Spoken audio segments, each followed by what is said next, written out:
चलो, अरे कुछ पूछा था बेटा तू? हाँ हो गया, ये बढ़िया है। थोड़ी देर तेरा डाउट ऐसे ही लूंगा मैं, थोड़ी देर बाद अपने आप ही हो जाएगा। चैप्टर 3 का रिवीजन करना है। इसमें मैं आपको एग्रीकल्चर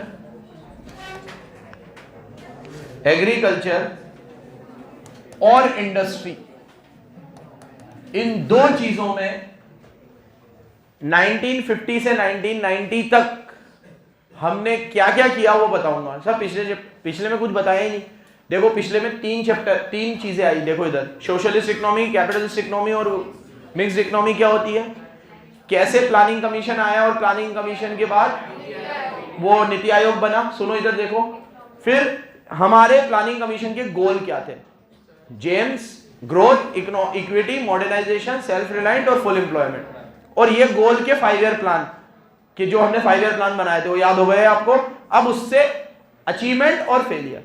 तो भाई 5 ईयर प्लान में हमने इतना लंबा कुछ 1950 से 1990 तक इतने 5 ईयर प्लान बनाए हैं, तो उसके अंदर किया क्या हमने वो कहां बताया? इसे वो इस चैप्टर में आएगा कि क्या किया हमने।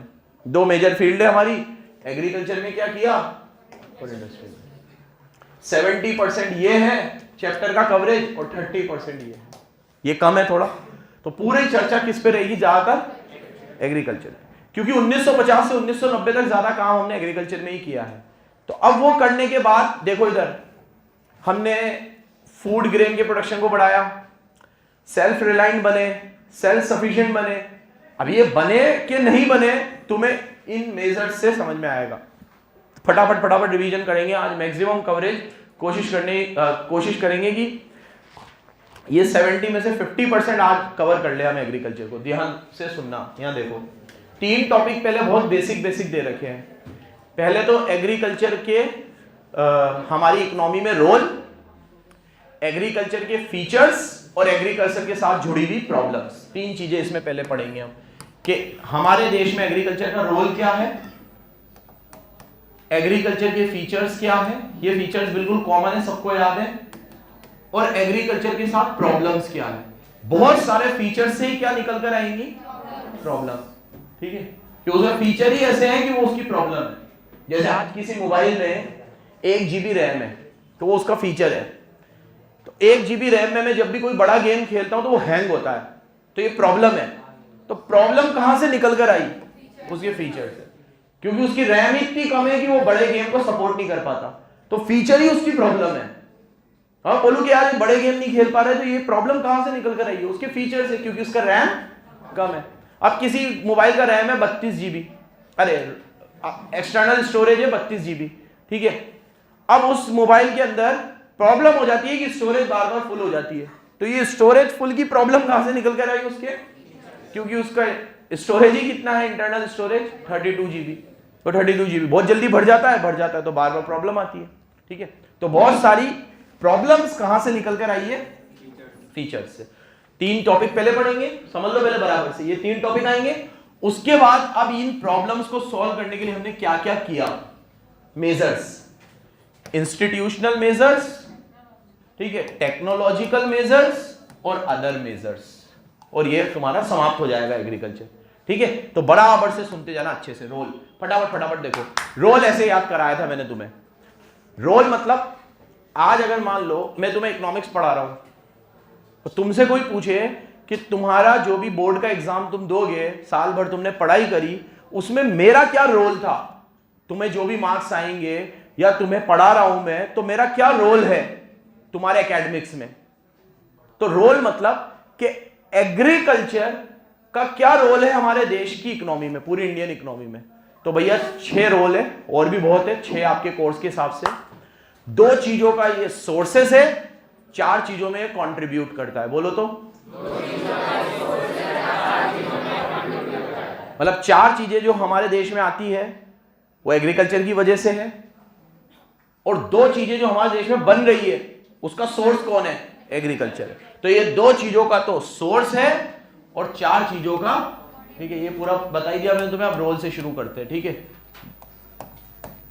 सोर्सेस है 2 चीजों का और 4 जगह पे ये कंट्रीब्यूट करता है।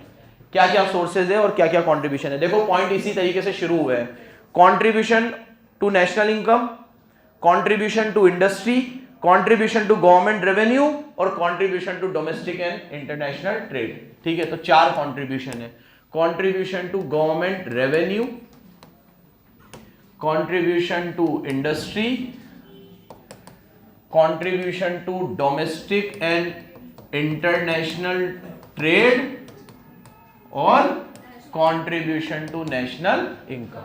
और 2 चीजों का ये सोर्स है।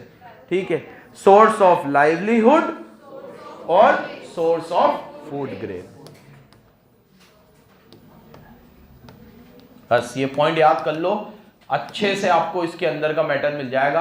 अपार्ट फ्रॉम डेटा परसेंटेज वगैरह वो थोड़ी लर्न करनी पड़ेगी, बाकी मैटर तो तुम इतना अच्छा लिख सकते हो इसके अंदर। देखो इधर सोर्सेस, अगर एग्रीकल्चर हमारा अच्छा है, ऊपर जा रहा है, तो हमें फूड ग्रेन वहीं से मिल रहा है।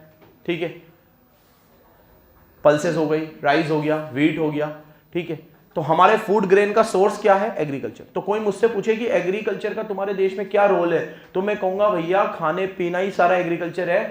क्योंकि मैंने आपको एक क्लास में पहले कहा था कि अगर हम टेक्नोलॉजी में पीछे हैं तो हम टेक्नोलॉजी इंपोर्ट कर लेंगे हम इंडस्ट्रीज में पीछे हैं तो हम इंडस्ट्रियल गुड्स इंपोर्ट कर लेंगे, कैपिटल गुड्स भी इंपोर्ट कर लेंगे, लेकिन हम फूड ग्रेन कैसे इंपोर्ट करेंगे? 140 करोड़ की आबादी है हमारी, 140 करोड़ की आबादी में इतने सारे लोगों का पेट भरना, उसके लिए अगर हम सेल्फ सफिशिएंट नहीं होंगे तो हम व्हीट कितना इंपोर्ट कर लेंगे, राइस कितना इंपोर्ट कर लेंगे, कितना, एक लेवल के बाद तो खत्म हो जाएंगे।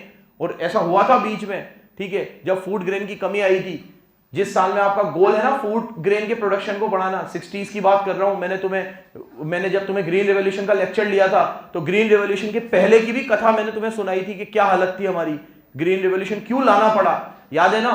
ठीक है, किस तरीके से स्वामीनाथन जी वहां गए, फूड ग्रेन के प्रोडक्शन को बढ़ाया, उस समय क्यों हमारे लिए high yielding variety of seed जरूरी हो गई, क्यों हमने इतना फर्टिलाइजर का यूज किया, क्योंकि अगर उस समय हम फूड ग्रेन के प्रोडक्शन को नहीं बढ़ाते तो उससे पहले कितने करोड़ लोगों की जान जा चुकी थी भूखमरी की वजह से। ठीक है, तो फूड ग्रेन का सोर्स है एग्रीकल्चर, इसलिए जरूरी है। और 85% के अराउंड पॉपुलेशन हमारी डायरेक्टली और इनडायरेक्टली एग्रीकल्चर में डिपेंड थी उस समय। तो सोर्स ऑफ लाइवलीहुड भी क्या था? ये आज सही नहीं है डेटा, 85% आज नहीं है, आज 60% के अराउंड हमारी पॉपुलेशन किस पे इंगेज्ड है? उस समय 85 के अराउंड थी। तो मेन सोर्स ऑफ लाइवलीहुड है, main source of food grain है, और 4 जगह पे कंट्रीब्यूट करता है।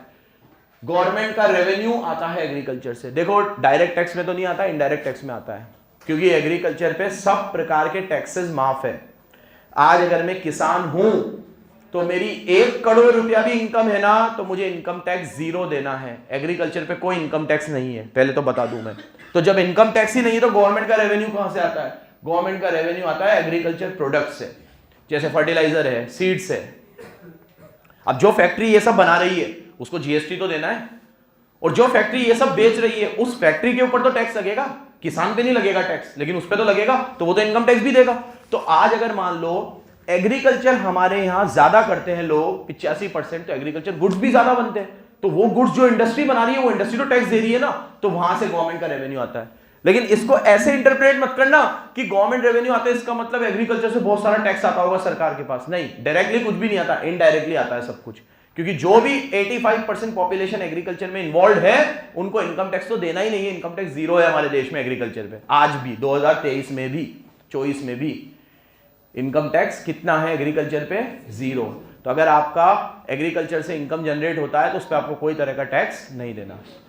आगे इंडस्ट्री को कंट्रीब्यूट करता है, बहुत सारी फर्टिलाइजर इंडस्ट्रीज है हमारे देश में, वो क्यों चल रही है? क्योंकि एग्रीकल्चर पे हमारी इकोनॉमी डिपेंड है। ठीक है, तो रॉ मटेरियल इंडस्ट्री देता है, तो इंडस्ट्री चल रही है क्योंकि एग्रीकल्चर चल रहा है। तो बहुत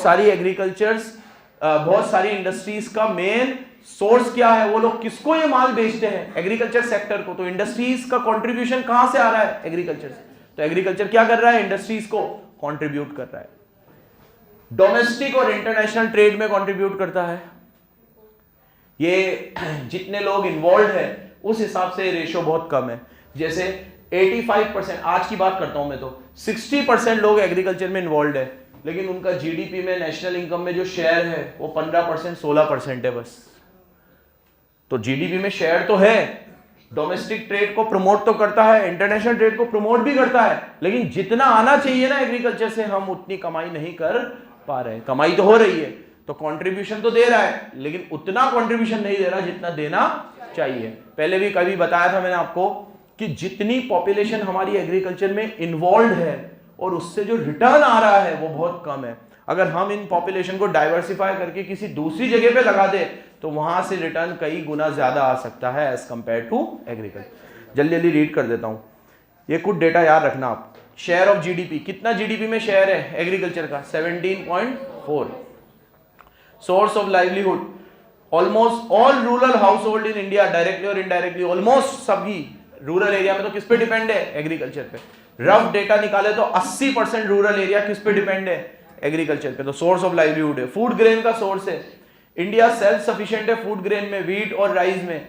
25 करोड़ लाइव स्टॉक को भी हम लोग फॉडर तैयार खुद करते हैं। तो फूड ग्रेन हो या फॉडर हो, मतलब इंसानों का खाना हो या जानवरों का खाना हो, सब हम अपने लेवल पे खुद ही बना लेते हैं। सोर्स है हमारे पास इतने कि हम फूड ग्रेन और फॉडर सब चीजें तैयार कर सके, इतना हमारा एग्रीकल्चर सक्षम है।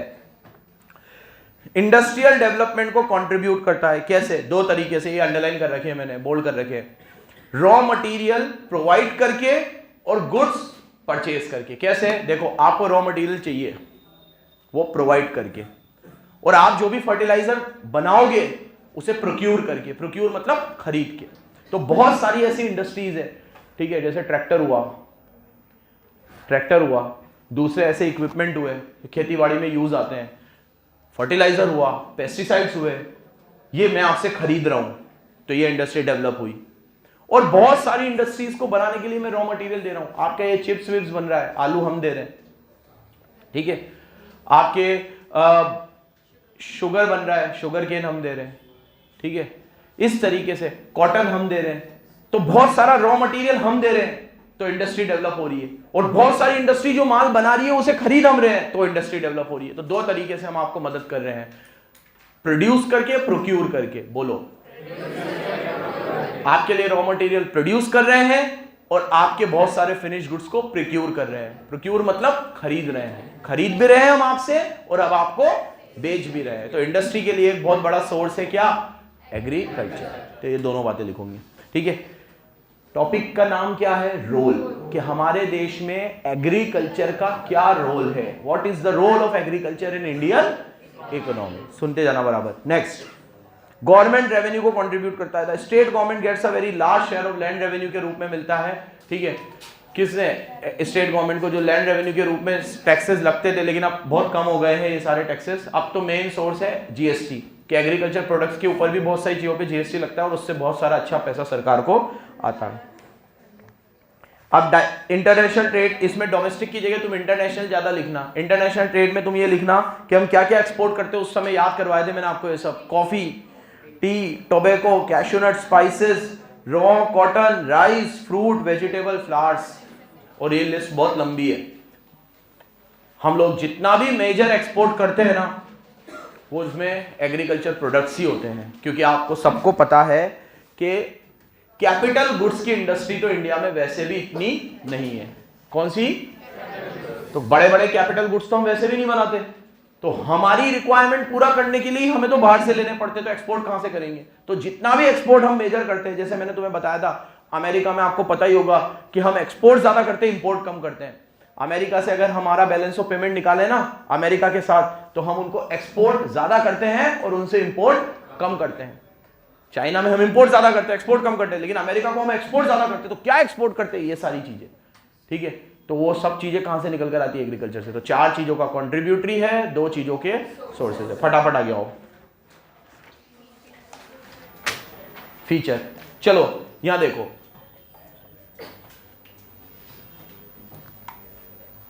इसके फीचर्स याद कर लेना। अभी थोड़ी देर पहले कहा, प्रॉब्लम्स अपने आप याद हो जाएंगी, क्योंकि इसकी प्रॉब्लम ही इसके फीचर्स है।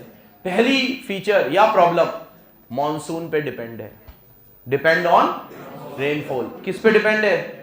रेनफॉल पे। खेती बाड़ी करने के लिए इरिगेशन फैसिलिटी एडिक्वेट होनी चाहिए, और एडिक्वेट होने के लिए पानी बराबर होना चाहिए।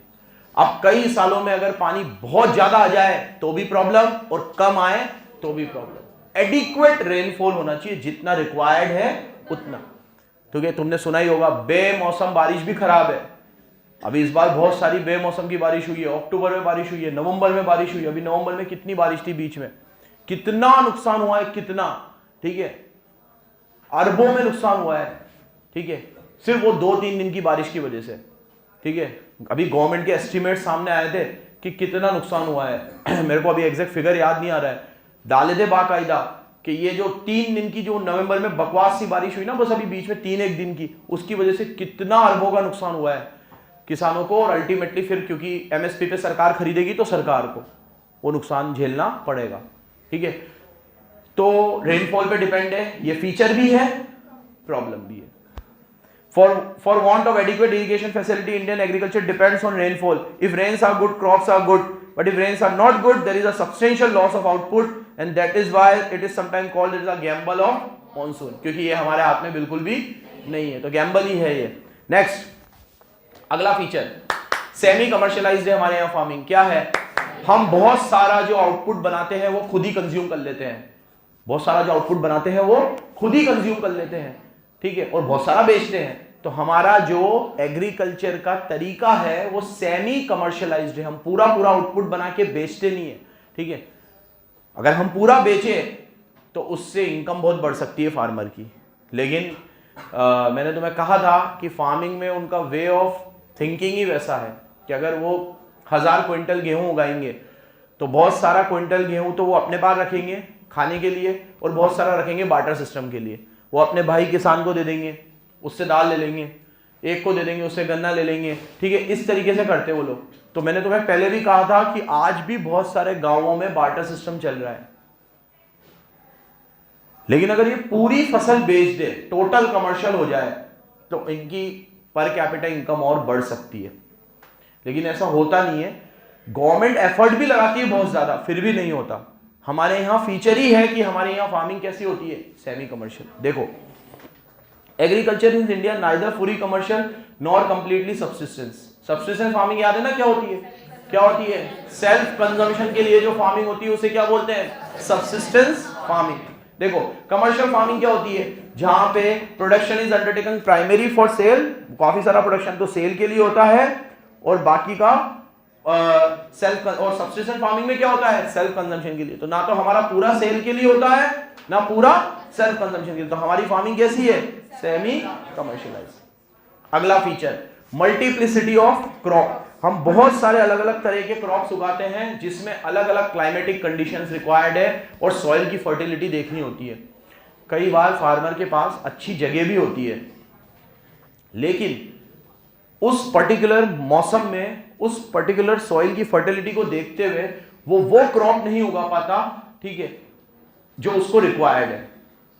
और कई बार फार्मर क्या करते हैं, एमएसपी के चक्कर में ज्यादातर वीट ही ग्रो करते हैं, क्योंकि 3-4 ऐसे क्रॉप है जिसपे एमएसपी अच्छी मिलती है। तो फार्मर्स क्या कर रहे हैं अभी कि ये नहीं देखते कि ये जमीन क्या चीज मुझे अच्छा दे सकती है, मैं उसकी मेरिट पे नहीं जा रहा, मेरी मेरिट पे जा रहा हूं। ठीक है, इट्स जस्ट लाइक कि अगर ये पढ़ने में अच्छी है तो मुझे इसको एकेडमिक्स में प्रमोट करना चाहिए, लेकिन मेरा ड्रीम है कि ये क्रिकेटर बने, तो मैं इसको बस बल्ला पकड़ा के और भेज देता हूं एकेडमी में। तो एकेडमिक्स से एकेडमी में ले आया मैं इसको। ठीक है, अब मैं कितनी भी मेहनत कर लूं, जब उसका मन नहीं है, वो उसमें अच्छी नहीं है, तो मुझे नहीं करना चाहिए वो। ये फार्मर कर रहे हैं।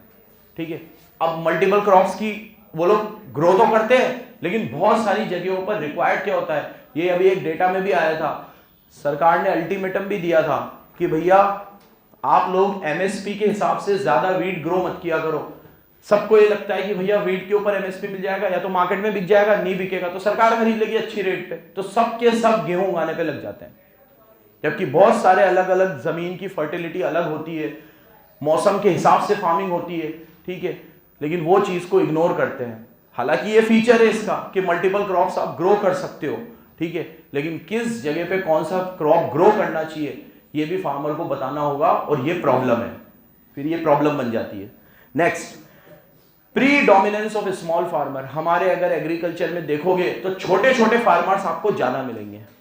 पंजाब को अगर अपन अलग कर ले तो वहां पर आपको बहुत बड़े बड़े फार्मर्स की संख्या ज्यादा है। बाकी के जितने भी रीजन्स है उसमें आपको ज्यादातर कौन से मिलेंगे, स्मॉल या मार्जिनल फार्मर्स। कौन होते हैं स्मॉल फार्मर? जिनके पास खुद की जमीन नहीं होती है, ठीक है, लैंडलेस फार्मर्स, या फिर होती भी है तो बहुत छोटी होती है, उसे हम क्या बोलते हैं, स्मॉल फार्मर्स।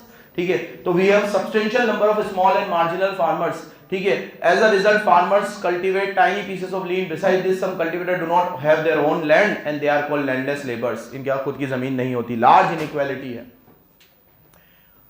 चौथा फीचर। क्या है? पांचवा फीचर, सॉरी, लार्ज इनइक्वालिटी। यहां देखो, लार्ज इनइक्वालिटी है। ये सिर्फ एग्रीकल्चर का फीचर नहीं है, किसी भी फील्ड में जाओगे तो वहां पे इनइक्वालिटी है ही इंडिया में। ठीक है, तो यहां पे ज्यादा है। अब यहां पॉपुलेशन भी इतनी ज्यादा है, 85% है। ठीक है, और उसमें भी इनइक्वालिटी है।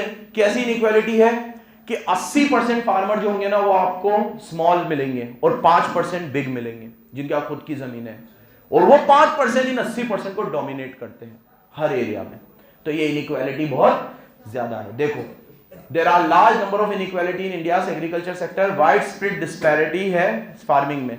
ठीक है, सीजनल है। डिस्गाइज अनएम्प्लॉयमेंट फार्मिंग में बहुत ज्यादा है। अगला फीचर क्या ज्यादा है? Disguise unemployment. डिस्गाइज अनएम्प्लॉयमेंट पहले अपन लोगों ने रूरल डेवलपमेंट में पढ़ा था।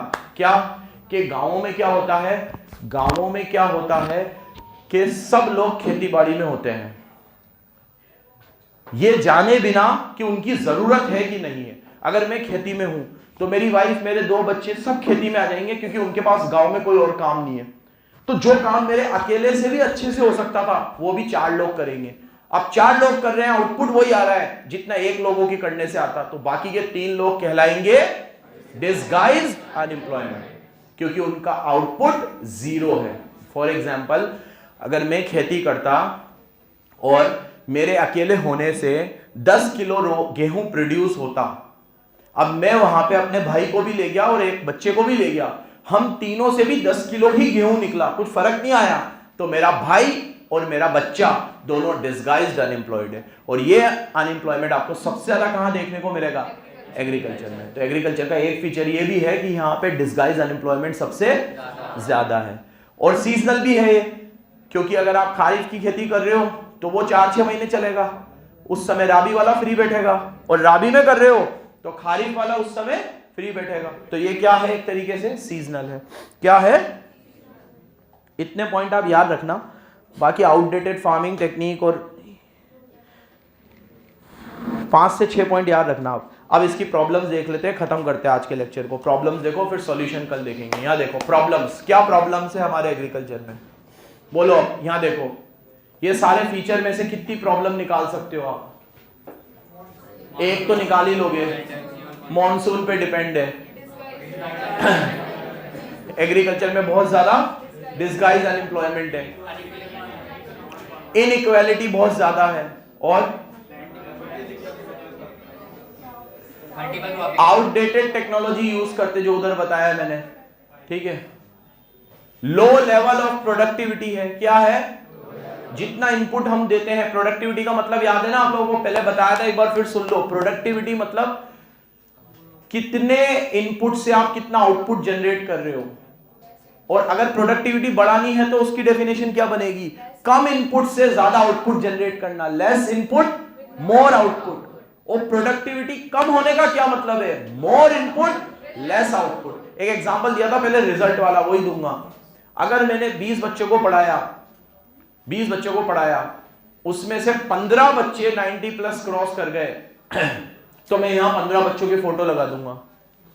सेम ऐसे ही एक इंस्टीट्यूट ने 200 बच्चों को पढ़ाया और उनके 50 बच्चे 90+ में गए तो वो 50 बच्चों की फोटो लगा देगा।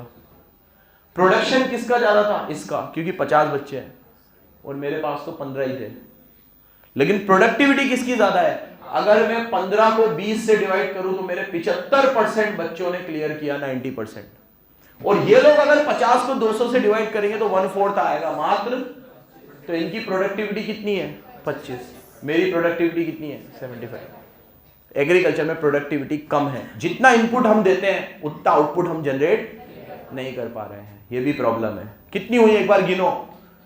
आउटडेटेड टेक्नोलॉजी एक प्रॉब्लम है, मॉनसून एक प्रॉब्लम है, डिसगाइज अनएम्प्लॉयमेंट एक प्रॉब्लम है, प्रोडक्टिविटी कम है एक प्रॉब्लम है, इनइक्वालिटी एक प्रॉब्लम है। 5 तो ऐसे ही हो गई, ये 5 तो इधर भी थी।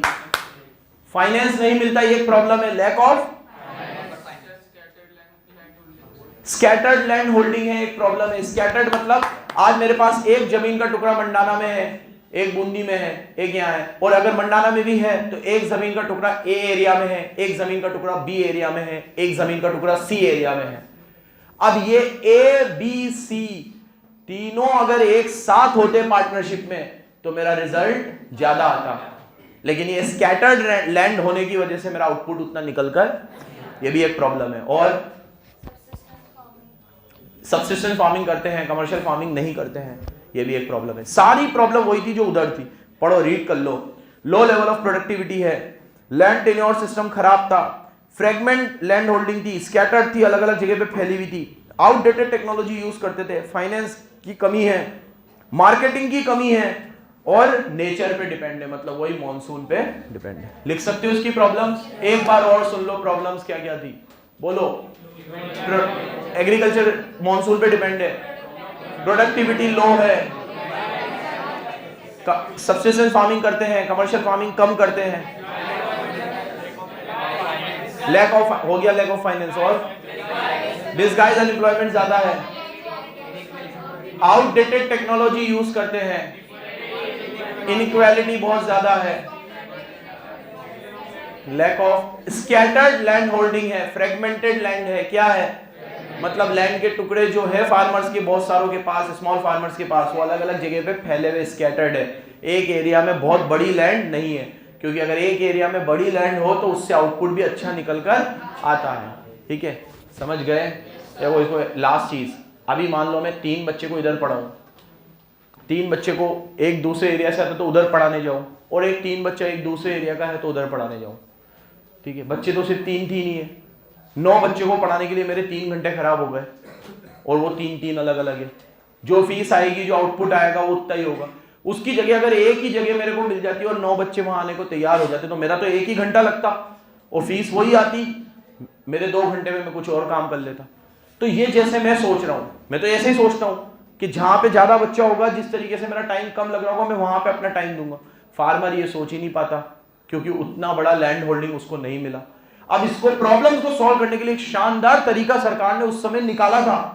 अगर वो कानून पास हो जाता तो ये प्रॉब्लम आज दूर हो जाती। लैंड होल्डिंग का कानून इतना जबरदस्त कानून था वो, लेकिन जो बड़े बड़े जमींदार थे उन्होंने एप्लीकेशन लगवाकर सुप्रीम कोर्ट में और ये कानून को पास नहीं होने दिया। फिर भी वो कानून कुछ जगहों पे पास हुआ और उसके रिजल्ट भी अच्छे आए। तो आप सॉल्यूशन में देखेंगे कि इन प्रॉब्लम्स को दूर करने के लिए हमने क्या क्या किया। धन्यवाद, जाओ।